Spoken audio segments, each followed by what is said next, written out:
Ladies, gentlemen, and haradrim of all ages, Diablo 4 never really has a dull day recently, and these past few are no different. We have news about the Halloween event coming to the game and what that entails, and then we have a number of very intriguing tweets from the developers. But first things first, before even diving into any of that, we have full-on patch notes released yesterday for next week's upcoming major client patch 2.0.4, the next proper number increase. Before you start getting worked up about balancing changes maybe coming, there doesn't seem to be any sort of balancing happening in this, at least as far as boosting or nerfing Spiritborn and the other classes in any major ways. Mostly this is just a ton of bug fixes, but it also comes with some slight changes to one of the mercenary quests and the portal pranksters in the undercity, a ton of bug fixes including a section that does affect Spiritborn, but nothing that really buffs or nerfs it in either direction, so much as just getting rid of some innocuous interactions. But then we have some proper changes. First to the seasonal content, including making opals work with Legion events, an additional round of Bloodbound Guardians during the Realmwalker event as well, but then also an overall doubling of health for the Realmwalker. So the actual movement period of this event should be quicker because, you know, each Bloodbound Guardian that you kill increases the movement speed of the Realmwalker afterwards, but the fight itself should be at least a little bit longer. After this, they also increased the gem fragment cap significantly, in theory, which is an absolutely solid change if so. This should make it much harder to reach gem fragment cap, so there's just a lot less gem fragments sitting around on the ground cluttering up the place. This is just a great idea.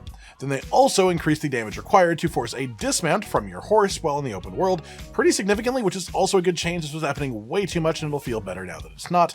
Past this, some more general bug fixes, including fixes that stop just a whole load of affixes from appearing as greater affixes, so that is quite great to see fixed. It could make some things stronger. And then just a couple of bug fixes for various classes. Again, not really nerfing or buffing anything intentionally at least, so much as just fixing some more niche stuff with less impact. That's it for the patch notes specifically then, but then there is also one more confirmed thing being actually added in here, which is specifically multiple things in the form of the ghoulish goodies and the meet or treat event within the game. This is by no means a big deal really for most people. It's not like a new form of content being added or anything that major. It's just a nice little pop of free cosmetics and then a slight adjustment to gameplay while this event is active over the Halloween period.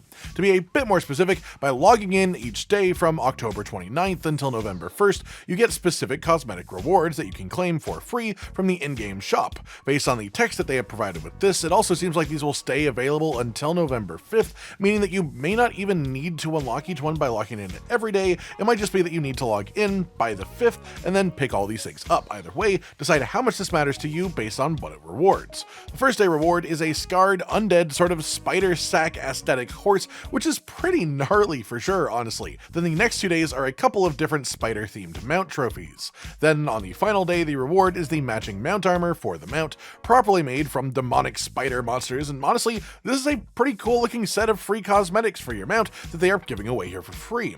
Say what you will about the size of the event, but the quality of this for not costing anything is pretty decent here at least. That said, there's also the meet or treat part of this event too. For the entire duration of this stuff happening, any shrine that is activated within a dungeon can have bonus effects. These can be positive effects, they can be negative effects, and it's fully random. These don't seem like they will be game-changing all that much, especially with dungeons not really being all that favored of an endgame activity to run at this stage, but depending on how far they choose to take this and push it, it could be pretty fun, but I wouldn't expect a massive amount happening here. Moving on then, we have tweets directly from the developers, and usually we talk about these with the purpose of trying to find any hints or direct confirmations of upcoming changes. But to start today is not exactly that, so much as an actual poll from Rod Ferguson, the general manager of Diablo itself as a series. In this poll, he acknowledges that Spiritborn is obviously busted as all hell currently, and is due to a lot of unintended interactions, a lot of bugs specifically. However, he is asking if the community would rather it be nerfed and brought to where it reasonably should be, probably power-wise, or just to leave it as it is for the rest of the season. Obviously, this isn't saying leave it as it is forever, it will have to be dealt with at some point, but just until the point where everyone is going to be getting reset anyways. The majority of the poll results definitely seem to lean towards leaving it as it is for now, and the reason for that is relatively simple in my personal opinion. People have put time into Spiritborn. Decisions have been made off of how the things currently are. Gear has been farmed or squirreled away into your stash, choices of what you keep or salvage, trades made, lots of gold exchanging hands. All of that has been done because of the current balancing. If that balance changes and the power dips during the season, if the best builds change or the stats that make them function properly, it will negatively impact a large number of players in an instant. The game being imbalanced is absolutely an issue and something that does need to be fixed, and as someone who has been playing mostly Spiritborn this season, I am absolutely happy to admit that this class needs to be taken back about like 10 notches, 10 pegs back towards being reasonable. The reasons are pretty clear: bugs that are making things overpowered, but bug fixes that make existing players, existing characters, and existing builds weaker in the middle of a season will always be met with at least a reasonable amount of backlash. It's just the way that games work. That said, in another tweet, Rod acknowledges that he used the word fix instead of nerf and wants us to actually pay attention to that, because the implication isn't just lowering the power of the class for the sake of it, it is fixing literal bugs that are going on. Some of them are things like viscous shield as a paragon node that make any build that scales maximum life just get an insane damage increase that it should not be having, but there are also other bugs that exist that make other builds or other options or other ways to gain power way weaker than they should be. Fixing the class would mean nerfing the top end, sure, but theoretically and hopefully also boosting up all of the builds that were struggling due to bugs as well.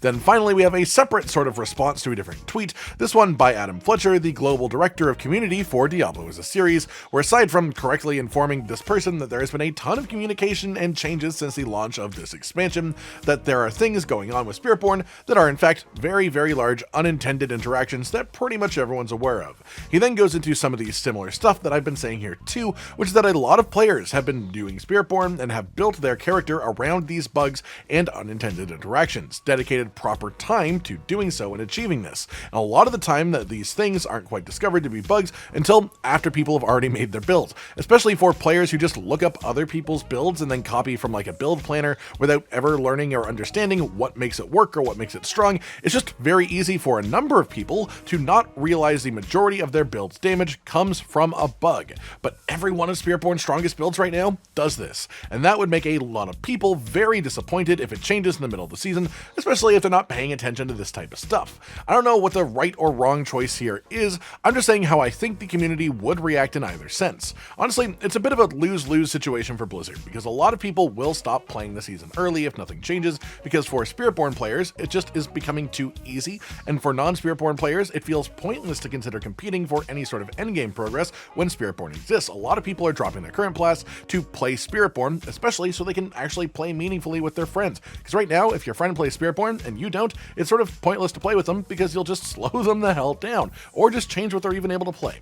If Blizzard nerfs Spiritborn, it probably won't make the game more fun for the people who play other classes actively. It'll just make them complain less. And for the people who do play Spiritborn, it might make some more fun playstyles viable in comparison to the new numbers and new balance, which would be a fun shift, but there will be a very large amount of people just upset that their previously stupidly strong builds no longer function, claiming that it's coming out of nowhere and there's no reason for it. That's pretty much it then, everyone. Let us know your own thoughts in the comments down below. Of course, this is definitely a conversation that Blizzard wants us to have loudly so they can get more opinions on it. And so now is one of those times to make your voices heard. Like if you liked the video, subscribe to the notification bell for more, and most importantly, ladies and gentlemen, until next time, stay sweet. Josh, Cotton, and Hollow with the videos, dropping the humor like a hammer on your tippy toes, bringing entertainment on a daily arrangement to take our insanity and turn it into entertainment. Yes, I said entertainment twice, to reiterate that it is nice to look into your faces on a mostly daily basis when you let us in your homes to make the whole world a stage. Goodbye.